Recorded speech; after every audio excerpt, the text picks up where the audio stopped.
Hi, this is the TCL TAB 10th generation, and I'll show you how to change lock screen wallpaper on this device.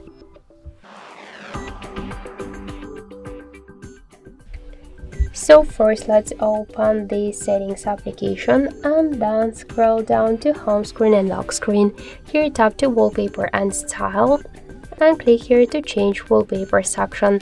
You could use photo from your device gallery or recently used, downloaded from the internet, or just regular default wallpapers. Just to use them, tap on the wallpaper. You could here also see the preview, tap apply and select lock screen. Applied. Let's just check. As you can see, that's so simple.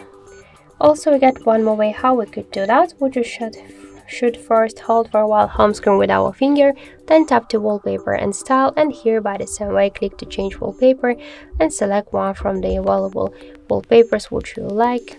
Tap to OK, apply, lock screen, and that's it. So thank you for watching, and if you like this video, leave thumbs up and subscribe.